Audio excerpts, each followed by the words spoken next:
بنورنا الدنيا وننشر في الفضاء أملا ونعلي عزم همتنا فمن طلب العلا وصل. السلام على سيد الأنبياء والمرسلين سيدنا وحبيبنا وحبيب رب العالمين محمد وعلى آله وأصحابه ومن هدى بهديه إلى يوم الدين. رسول اللہ صلی اللہ علیہ وسلم کی سیرت مبارکہ، آپ کی بایوگرافی اور آپ کی زندگی پر روشنی ڈالی جا رہی تھی. آپ صلی اللہ علیہ وسلم کے بچپن کو اور آپ کی جوانی کو بیان کیا گیا، اور رسول اللہ صلی اللہ علیہ وسلم پر وحی کس طرح سے نازل ہوئی. وحی کے نزول کے بعد نبی کریم صلی اللہ علیہ وسلم نے دین کی دعوت کا کام کیسے شروع کیا.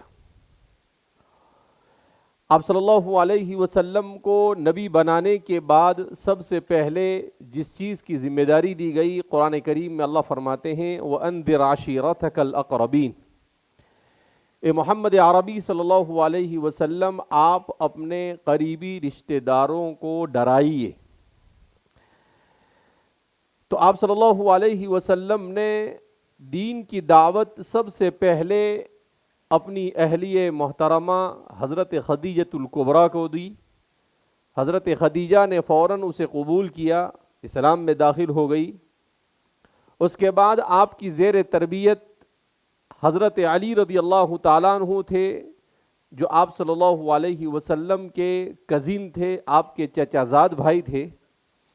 وہ آپ کی تربیت میں تھے، اس لیے کہ ابو طالب کی اولاد بہت زیادہ تھی اور ان کی سب بچوں کو پال پوس کر بڑا کرنا ان کے لیے مشکل اور دشوار ہو رہا تھا، ان کے لیے ڈیفیکلٹ تھا. تو حضرت علی کو حضور نے گویا کہ ہمارے زمانے کی زبان کے اعتبار سے گود لے لیا تھا. یعنی آپ صلی اللہ علیہ وسلم نے حضرت اپنے چچا ابو طالب سے کہا کہ ان کی پرورش میں کروں گا. تو حضرت علی رسول اللہ صلی اللہ علیہ وسلم کی پرورش میں ہوتے تھے. تو بچپن میں آپ نے بھی اسلام قبول کر لیا. پھر آپ صلی اللہ علیہ وسلم کے بچپن کے دوست حضرت ابوبکر صدیق رضی اللہ تعالیٰ عنہ، جو عمر میں رسول اللہ صلی اللہ علیہ وسلم سے 2 سال چھوٹے تھے، انہوں نے اسلام قبول کیا. اسی کو یہاں پر بیان کیا جا رہا ہے. آپ صلی اللہ علیہ وسلم اس کے بعد ان لوگوں کو دین کی دعوت دینے لگے جن کی عقلوں پر آپ کو اعتماد تھا.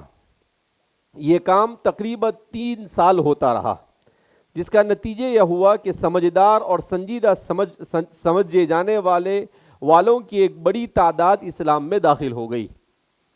سب سے پہلے رسول اللہ صلی اللہ علیہ وسلم کے ہاتھ پر مشرف با اسلام ہونے والے، یعنی وہ کون لوگ ہیں جو سب سے پہلے اسلام میں داخل ہوئے. عورتوں میں آپ کی زوج محترمہ حضرت خدیجۃ الکبریٰ رضی اللہ تعالی عنہا، یہ سب سے پہلے اسلام میں داخل ہوئی. اور مردوں میں سیدنا حضرت ابوبکر صدیق رضی اللہ تعالی عنہ، آپ نے کلمہ حق ادا کیا. بچوں میں سب سے پہلے ایمان لانے والے آپ کے چچا زاد بھائی، یعنی رسول اللہ صلی اللہ علیہ وسلم کے کزن حضرت علی کرم اللہ وجہہ، جب اسلام میں داخل ہوئے اس وقت آپ کی عمر شریف 10 سال تھی. آزاد کردہ غلاموں میں سب سے پہلے اسلام قبول کرنے والے حضرت زید بن حارثہ رضی اللہ تعالی عنہ.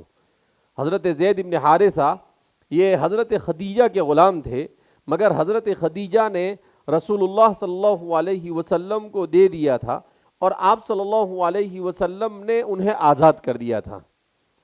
تو اللہ کے رسول صلی اللہ علیہ وسلم کے کردار کو دیکھ کر بہت متاثر تھے. ان کو بچپن میں مارکیٹ میں انہیں غلام بنا کر بیچ دیا تھا. جب یہ آزاد ہوئے تو ان کے گھر والوں کو پتہ چلا تو وہ لوگ ان کو لینے کے لیے آئے، مگر حضرت زید بن ثابت رضی اللہ تعالیٰ عنہ جب وہ لوگ آئے، ان کے والد وغیرہ کہ آپ کی والدہ آپ کو یاد کر رہی، آپ کو ہمارے ساتھ چلنا ہے، آپ آزاد ہو چکے ہیں. تو حضرت زید رضی اللہ تعالیٰ عنہ نے کہا کہ رسول اللہ صلی اللہ علیہ وسلم کو چھوڑ کر میں نہیں آ سکتا ہوں.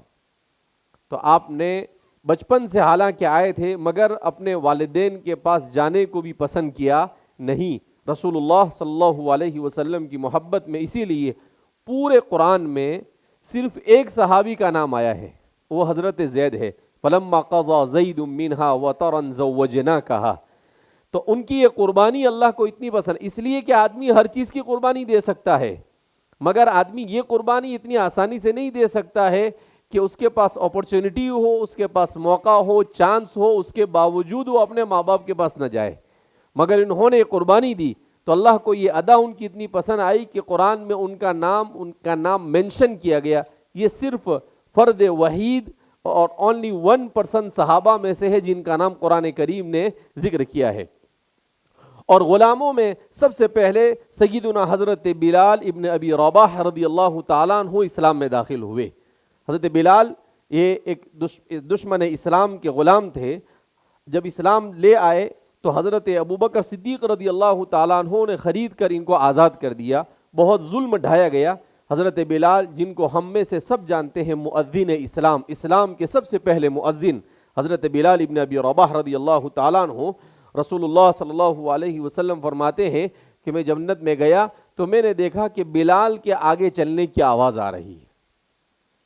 کہاں پر؟ جنت میں۔ حضور نے پوچھا کہ بلال آپ آگے چل رہے تھے، کیا بات ہے؟ تو حضرت بلال کون سا ایسا عمل کرتے ہو کہ اللہ رب العزت نے آپ کے لیے جنت کو مقدر کر دیا ہے زندگی ہی میں؟ تو حضرت بلال رضی اللہ تعالیٰ عنہ نے کہا کہ اللہ کے رسول صلی اللہ علیہ وسلم کوئی بہت زیادہ عمل تو نہیں، البتہ جب بھی میں وضو کرتا ہوں تو 2 رکعت تحیۃ الوضو پڑھتا ہوں، اور جب بھی میں مسجد میں آتا ہوں تو 2 رکعت تحیۃ المسجد پڑھتا ہوں۔ تو اللہ کے رسول صلی اللہ علیہ وسلم فرماتے ہیں اللہ کو آپ کا یہ عمل اتنا پسند آیا کہ اللہ رب العزت نے آپ کے لیے زندگی ہی میں جنت کو کیا کر دیا؟ مقدر کر دیا۔ بہرحال حضرت بلال رضی اللہ تعالیٰ عنہ، ابو عبداللہ آپ کی کنیت تھی، والد کا نام رباح تھا اور والدہ کا نام حمامہ تھا۔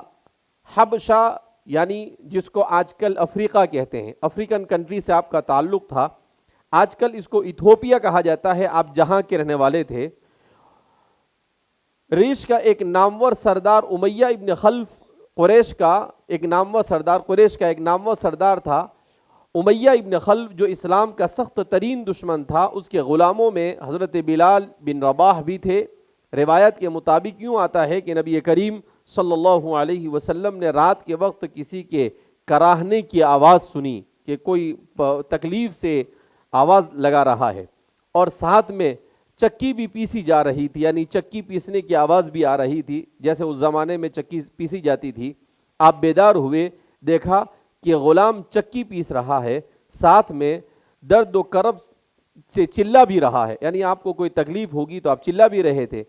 آپ کے سوال کرنے پر استفسار، یعنی آپ صلی اللہ علیہ وسلم کے پوچھنے اور سوال کرنے پر اس نے بتایا کہ وہ سخت بخار میں مبتلا ہے، اگر وہ یوں ہی یہ دانے پیسنے سے رہ گیا اور سو گیا تو اس کا آقا کوڑوں سے اس کی پٹائی کرے گا۔ آپ صلی اللہ علیہ وسلم گھر سے اس کے لیے گرم دودھ کا پیالہ لے کر آئے اور اسے دودھ پلایا، اس کو سلایا، اور آپ صلی اللہ علیہ وسلم ساری رات اپنے ہاتھ سے چکی پیستے رہے۔ آپ صلی اللہ علیہ وسلم خود کیا کرتے رہے؟ چکی پیستے رہے۔ حضرت بلال، آپ صلی اللہ علیہ وسلم نے مسلسل کئی دنوں تک چکی پیسی۔ تب اس غلام نے پوچھا کہ اے بھلے انسان، آپ کون ہو؟ آپ صلی اللہ علیہ وسلم نے اپنا تعارف کروایا اور اسلامی تعلیمات سے تفصیلی طور پر آگاہ کیا، ڈیٹیل سے بتایا کہ اسلام کیا ہے۔ تو انہوں نے فوراً اسلام قبول کر لیا، اور وہ حضرت بلال ابن ابی رباح تھے۔ اللہ کے رسول صلی اللہ علیہ وسلم نے غلاموں کے ساتھ بھی ایسے زندگی، کیونکہ وہاں پر یہ سوچا جاتا تھا کہ بھئی سردار فیملی سے ہے اور بڑے گھرانے سے ہے، وہ کیسے کسی غلام سے اور کسی نیچی کیٹیگری کے آدمی کے ساتھ بات کر سکتا ہے؟ مگر آپ صلی اللہ علیہ وسلم کے اس اخلاق نے حضرت بلال کو اسلام کی نعمت سے مالا مال کیا۔ یہ اسلام کے ابتدائی ایام تھے، بمشکل 6-7 لوگ اسلام میں داخل ہوئے تھے۔ آپ صلی اللہ علیہ وسلم نے انہیں اسلام چھپانے کے لیے کہا، لیکن کسی طرح یہ بات امیہ ابن خلف کو معلوم ہو گئی۔ پہلا ڈرایا دھمکایا اس نے، تو اپنے خداؤں سے منہ موڑ لیا ہے تو نے، تجھے اس طرح نہیں چھوڑوں گا۔ حضرت بلال کا ایمان جاگ اٹھا، انہوں نے بڑی دلیری سے کہا ہاں میں محمد صلی اللہ علیہ وسلم پر ایمان لا چکا ہوں، میں ہرگز ایمان کو چھوڑ کر اس طرح میں سوچ بھی نہیں سکتا ہے کہ میں ایمان کو چھوڑ دوں۔ اس کے بعد امیہ بن خلف نے حضرت بلال رضی اللہ تعالیٰ عنہ پر وہ ظلم کے پہاڑ توڑے، انہیں تپتی ریت پر پیٹھ کے بل گھسیٹا گیا، ان پر مکہ کے آوارہ لڑکوں کو چھوڑا گیا۔ حضرت بلال لمحہ بھر کو ٹس سے مس نہ ہوئے، اللہ اللہ کی پکار لگاتے رہے۔ جب نبی کریم صلی اللہ علیہ وسلم کو یہ خبر ملی کہ بلال پر بہت ظلم ڈھایا جا رہا ہے تو آپ صلی اللہ علیہ وسلم تڑپ اٹھے۔ حضرت ابوبکر صدیق رضی اللہ تعالیٰ عنہ سے کہا جاؤ ابوبکر بلال کو اس سے آزاد کرا دو۔ حضرت ابوبکر نے امیہ بن خلف سے کہا اس معصوم بندے کو چھوڑ دو، میں اسے خریدنا چاہتا ہوں۔ امیہ بن خلف نے 3 گنی قیمت لگائی کہ بھائی ایسے جیسے اس طرح کا آدمی اس مارکیٹ کے اندر میں اگر 500 کا بکتا تھا تو انہوں نے 1500 کہا۔ آپ نے چپ چاپ قیمت دے کر امیہ بن خلف سے آزاد کروا دیا، اور پھر آپ محمد صلی اللہ علیہ وسلم کی سلامتی میں آ گئے، یعنی پھر وہ آزاد ہو گئے تو آپ صلی اللہ علیہ وسلم کے ساتھ رہے۔ اور جب اسلام میں اذان مشروع ہوئی تو اللہ رب العزت نے آپ کو سب سے پہلے وہ شرف عطا فرمایا کہ وہ رسول اللہ صلی اللہ علیہ وسلم کے مؤذن اور اسلام کے سب سے پہلے مؤذن کہلائے۔ اسی لیے کہتے ہیں کہ ان اکرمکم عند اللہ اتقاکم، تم میں سب سے مکرم اللہ کے نزدیک وہ ہے جو متقی ہو۔ اللہ یہ نہیں دیکھتا ہے کہ کون کالا ہے، کون گورا ہے، کون اونچے خاندان کا ہے، کون نیچے خاندان کا ہے۔ اللہ یہ دیکھتا ہے کہ کون کتنی زیادہ تقوی کے ساتھ زندگی گزارتا ہے۔ تو حضرت بلال اگرچہ حبشی تھے، سیاہ تھے، بلیک تھے، کالے تھے، مگر اس چیز نے ان کو بلند مرتبے پر پہنچنے سے نہیں روکا۔ آپ صلی اللہ علیہ وسلم اس دورانیے میں مومنوں کے ساتھ خفیہ طور پر حضرت ارقم رضی اللہ تعالیٰ عنہ کے گھر جمع ہوتے تھے، وہ بھی اسی وقت اسلام لائے تھے۔ حضرت ارقم ابن ابی ارقم ان کا نام ہے۔ آپ صلی اللہ علیہ وسلم جو مسلمان ہوتے ان کے سامنے قرآن کریم کے جو نازل ہوتا تھا وہ پڑھ کر سناتے تھے، اور اس وقت جو احکام نازل ہوتے ان کی تعلیم دیتے تھے۔ یہ نقشے میں آپ دیکھتے ہیں عربی میں لکھا ہوا ہے دار ارقم، اور وہاں پر لال نشان لگایا گیا ہے۔ تو یہ چونکہ مکہ مکرمہ سے بالکل کعبۃ اللہ سے دور ایک کنارے پر واقع تھا تو وہاں پر لوگوں کا آنا جانا نہیں ہوتا تھا، لہذا چھپ کے خاموشی کے ساتھ جو بھی مسلمان ہوتا تھا تو حضرت ارقم ابن ابی ارقم رضی اللہ تعالیٰ عنہ کے اس گھر میں آپ صلی اللہ علیہ وسلم لوگوں کو دین سکھاتے تھے۔ اس لیے اس کو کہا جاتا ہے کہ اسلام کا سب سے پہلا مدرسہ دار ارقم ابن ابی ارقم، دار کے معنی عربی زبان کے اندر میں آتے ہاؤس، گھر، تو دار ارقم ابن ابی ارقم کو اسلام کا سب سے پہلا مدرسہ کہا جاتا ہے۔ اور اسلام کا سب سے دوسرے نمبر کا مدرسہ یہ کہا جاتا ہے مدرسہ صفہ مدینہ منورہ میں، یہ بغیر ہاسٹل کے تھا اور وہ ہاسٹل کے ساتھ تھا۔ تو اللہ کے رسول صلی اللہ علیہ وسلم نے حضرات صحابہ کی سب سے پہلے تعلیم کی فکر کی، اس لیے کہتے ہیں کہ دین کی تعلیم کے بغیر اور کسی بھی قسم کی تعلیم کے بغیر دنیا میں انسان بن کر زندگی گزار سکتا نہیں۔ کوہ صفا سے دعوت، آپ صلی اللہ علیہ وسلم کو حکم ہوا وَأَنذِرْ عَشِيرَتَكَ الْأَقْرَبِينَ، آپ اپنے قریبی رشتہ داروں کو ڈرائیں۔ چنانچہ آپ صلی اللہ علیہ وسلم حکم کی تعمیل میں کوہ صفا پر چڑھ گئے اور قریش کے ایک ایک قبیلے کو پکار کر انہیں اسلام کی دعوت دینے لگے، بتوں کو چھوڑنے کا حکم دینے لگے، انہیں جنت کی طرف بلایا اور دوزخ سے عذاب سے ڈرانے لگے۔ تو آپ صلی اللہ علیہ وسلم، یہ جو آپ دیکھ رہے ہیں صفا اور مروہ لکھا ہوا ہے، تو اب تو یہ مسجد حرام کے اندر کے حصے میں داخل ہو گئے۔ پہلے یہ 2 پہاڑیاں تھیں، اور مروہ جو پہاڑی ہے لکھا ہوا ہے وہاں پر، یہ مروہ پہاڑی ہے۔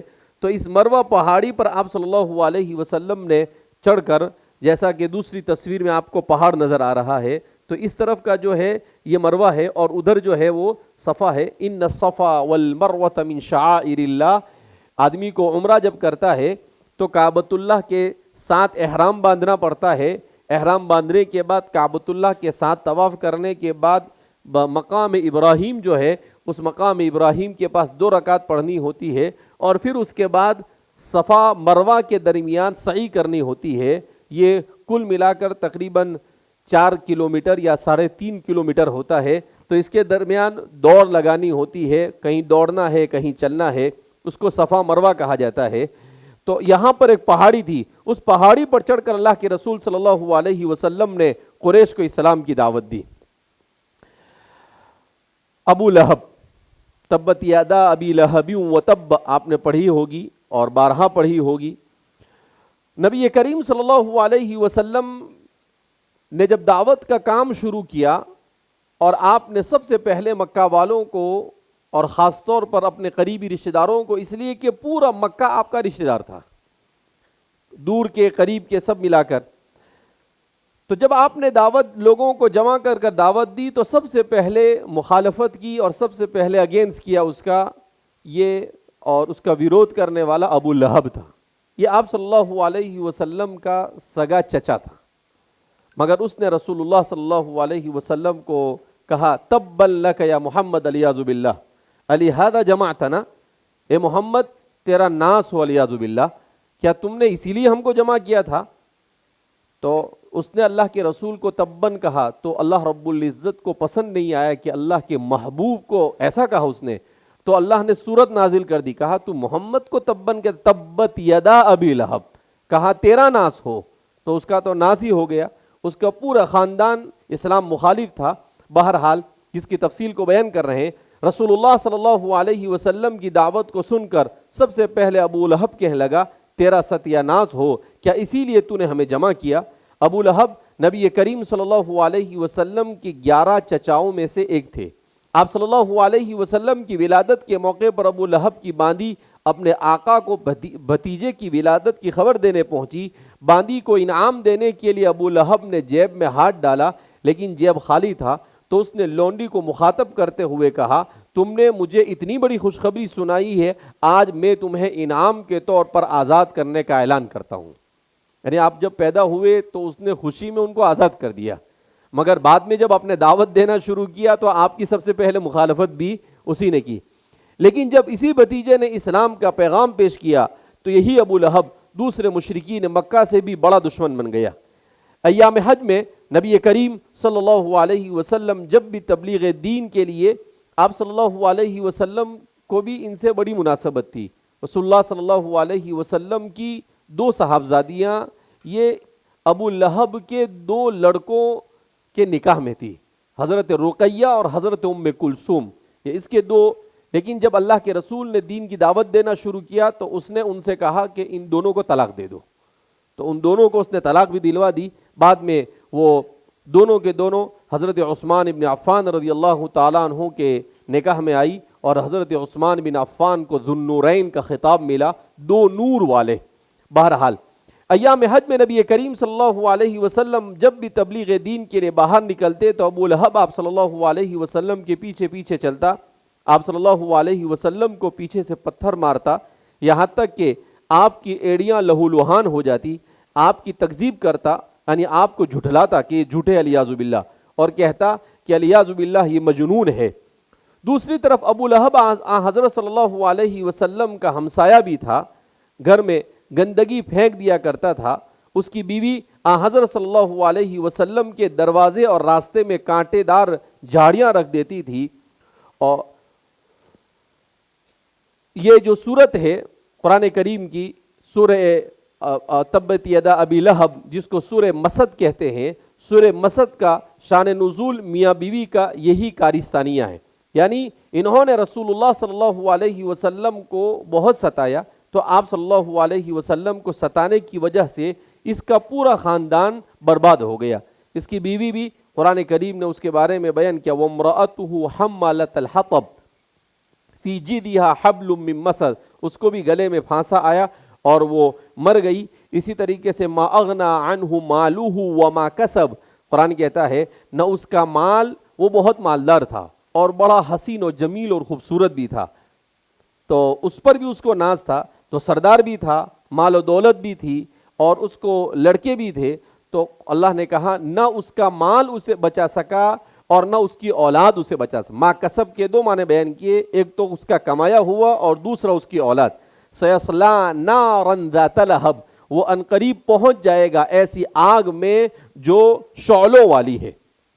اللہ فرماتے ہیں کہ اس کو ایسی آگ میں ڈال دیا جائے گا, یعنی جہنم رسید کر دیا جائے گا. وامرأتہ, اور اس کی بیوی, حمالۃ الحطب, جو لکڑیوں کو اٹھانے والی. فی جیدہا حبل, اس کی گردن میں رسی ہے, من مسد, جو کھینچ دی گئی. وہ کہتے ہیں کہ وہ جنگل سے لکڑیاں لاتی تھی آپ صلی اللہ علیہ وسلم کو ستانے کے لیے, اور وہ بھینگ ایک مرتبہ وہ لکڑیاں لے کر آ رہی تھی اور اس نے اس کو اپنے گلے میں باندھ دیا تھا اور وہ گر گئی وہ لکڑیاں اس کے سر سے, تو وہی اس کے گلے کا پھانسا بن گیا اور اسی کے اندر وہ مر گئی. تو قرآن کریم نے اس کے واقعے کی طرف اشارہ کیا. بہرحال یہ اس بات کی طرف اشارہ ہے کہ انسان کو مال و دولت پر, انسان کو اپنے سردار ہونے پر, انسان کو اپنے خوبصورت ہونے پر ناز نہیں ہونا چاہیے, اور اس چکر میں وہ کسی بھی اللہ والے کو ستانا نہیں چاہیے, ورنہ انسان کا انجام اچھا ہوتا نہیں ہے. اللہ ہماری حفاظت فرمائے. ابو لہب کا انجام. حضرت صلی اللہ علیہ وسلم کے بیٹے عبداللہ کا جب انتقال ہوا اور ہمسایہ ہونے کی وجہ سے ابو لہب کو رات میں ہی یہ خبر مل گئی, وہ اسی وقت رات میں ہی گیا تاکہ دوسرے مشرکین مکہ کو بتا سکے. وہاں پہنچ کر اس نے انہیں بتایا کہ محمد تو ابتر ہو گیا, ریاض باللہ. ابتر کس کو کہتے ہیں؟ جس کو لڑکے نہ ہو. عربی زبان کے اندر میں جس کے یہاں پر اولاد ہو مگر لڑکیاں صرف ہو اور لڑکے نہ ہو تو اسے ابتر کہتے ہیں. تو ریاض باللہ اس نے آپ صلی اللہ علیہ وسلم کو یہ کہا کہ محمد تو ابتر ہو گئے. عرب میں ابتر کا مطلب بے نام, یعنی بیٹا نہ ہوگا تو محمد کا نام ختم ہو جائے گا, ریاض باللہ. سورہ کوثر کا شان نزول یہی واقعہ ہے. تو قرآن کریم نے اس موقع پر کہا اِنَّا أَعْطَيْنَاكَ الْكَوْثَرَ, اے محمد عربی صلی اللہ علیہ وسلم ہم نے تمہیں حوض کوثر عطا فرمایا, جو جنت میں ہوگا. جنت میں جانے کے بعد حوض کوثر پر رسول اللہ صلی اللہ علیہ وسلم اپنی امت کو اپنے ہاتھ سے پانی پلائیں گے, تو اس کو حوض کوثر. تو کہا کہ ہم نے آپ کے لیے کوثر کو مقدر کر دیا ہے.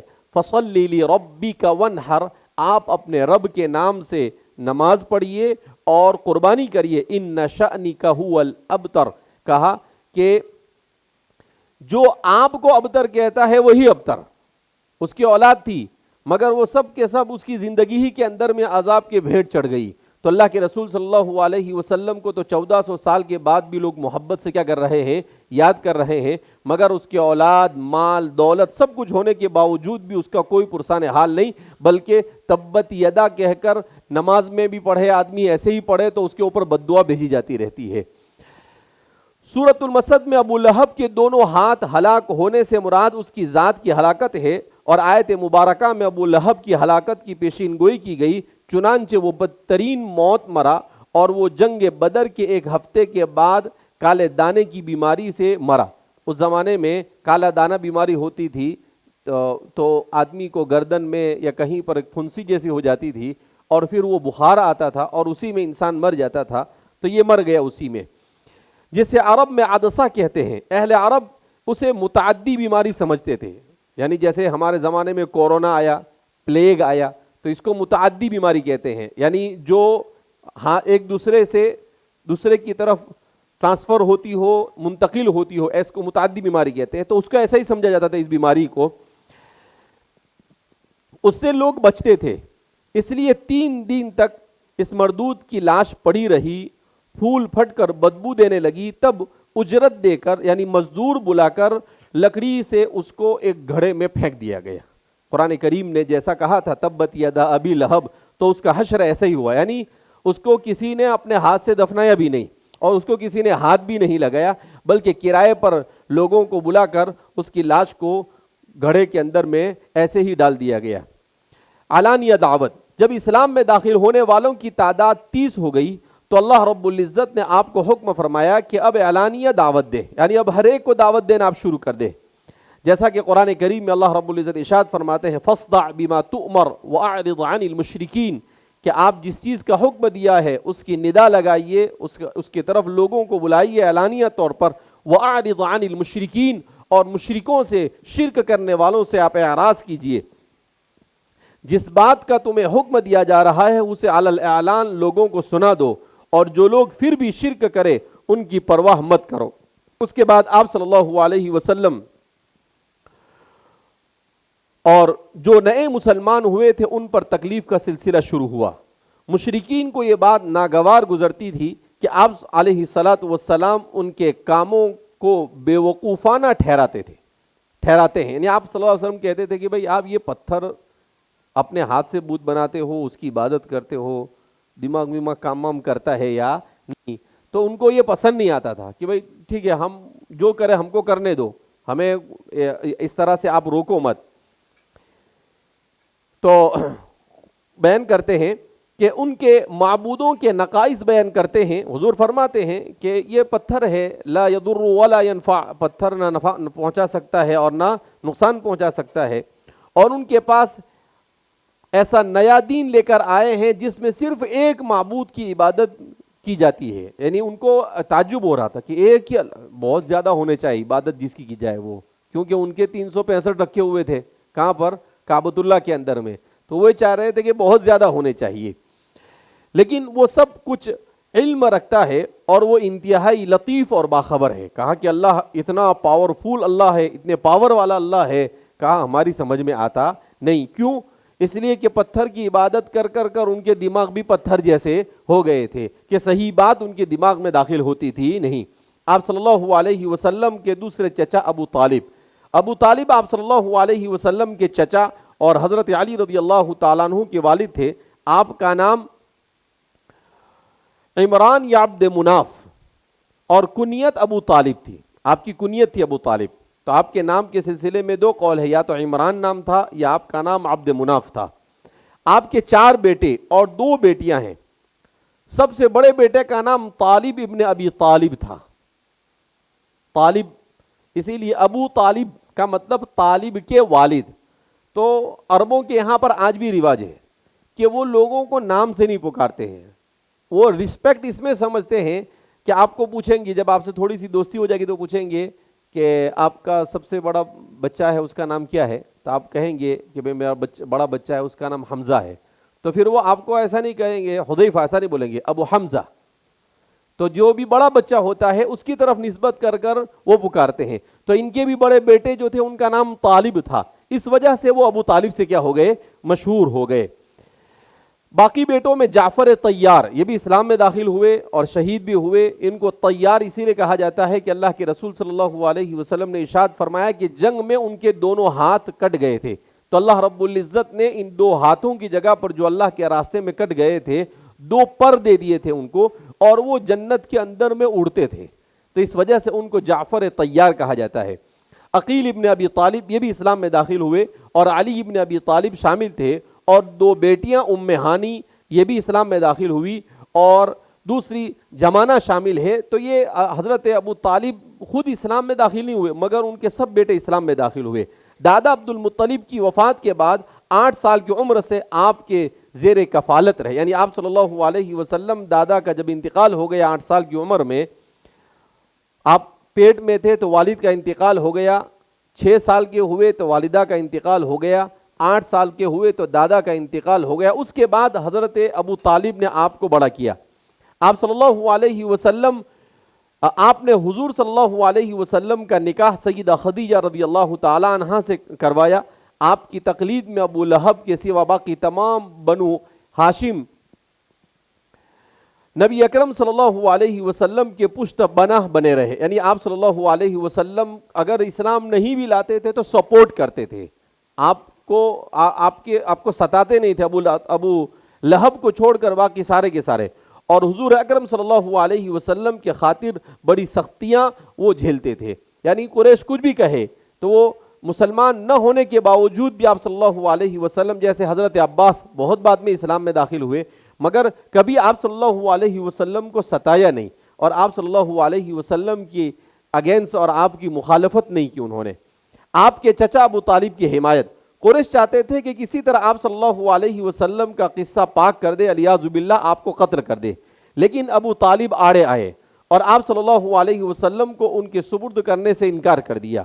پھر قریش کے چلے جانے کے بعد وہ آپ سے کہنے لگے کہ آپ اپنی دعوت کے مشن کو تھوڑا توقف کر لیجیے، یعنی ابھی آپ یہ جو ایک اللہ کی طرف بلا رہے ہیں اس کو تھوڑا بند کر دیجیے۔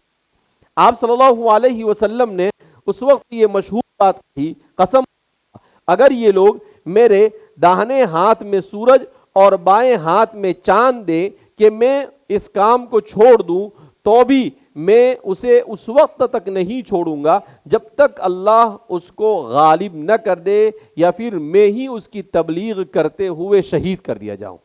آپ نے کہا نہیں، میں ایک مشن لے کر آیا ہوں اور وہ ہے ایک اللہ کی طرف بلانا اور اللہ کے فرامین کو دنیا میں نافذ کرنا۔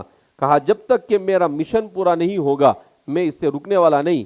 انہوں نے کیا سوچا کہ آدمی دنیا میں کیوں ایسا کرتا ہے، مال کے لیے کرتا ہے، آدمی عورت کے لیے کرتا ہے، آدمی سردار بننے کے لیے کرتا ہے، تو ساری لالچیں دی۔ آپ صلی اللہ علیہ وسلم نے کہا کہ ایک ہاتھ میں چاند اور دوسرے ہاتھ میں سورج بھی رکھ دو تب بھی میں اپنے اس کام سے باز آؤں گا نہیں۔ مطلب یہ کہ انسان اگر کسی اچھے کام کو شروع کرے تو لوگ چاہے کتنی مخالفت کرے مگر انسان کو اس سے باز آنا چاہیے نہیں۔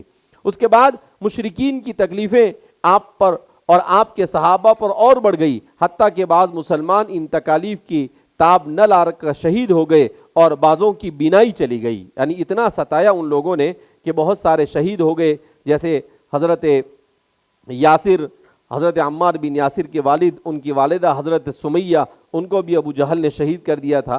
حبشہ کی ہجرت، جب آپ صلی اللہ علیہ وسلم نے دیکھا کہ قریش مسلسل سرکشی کر رہے ہیں اور صحابہ کو اذیت پہنچا رہے ہیں تو آپ صلی اللہ علیہ وسلم نے صحابہ کرام سے فرمایا اگر تم لوگ حبشہ چلے جاؤ تو بہتر ہوگا، اس لیے کہ وہاں کا بادشاہ ایسا ہے جو رعایا اور اپنے پاس پناہ گزین لوگوں پر زیادتی نہیں کرتا۔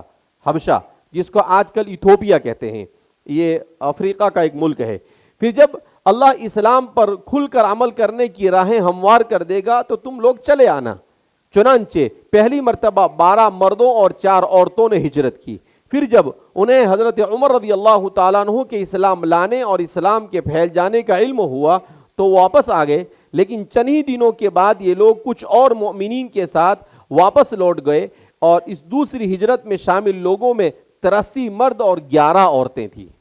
دوسری مرتبہ جب ہجرت کی اس میں حضرت عثمان بھی تھے اور رسول اللہ صلی اللہ علیہ وسلم کی بیٹی بھی تھی۔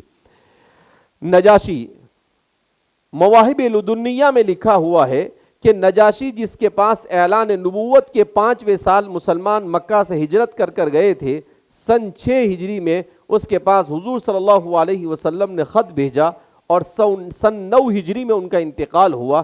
مدینہ میں حضور صلی اللہ علیہ وسلم نے ان کی غائبانہ نماز جنازہ پڑھائی اور ان کا نام اسمہا تھا اور یہ بلا شبہ مسلمان ہو گئے تھے۔ یہ بادشاہ تھے مگر اس کے باوجود اسلام قبول کیا تھا، البتہ انہوں نے اپنے اسلام کو چھپائے رکھا تھا۔ ان کا جب انتقال ہوا حضور نے مدینہ میں ان کے لیے اسپیشل نماز پڑھی تھی۔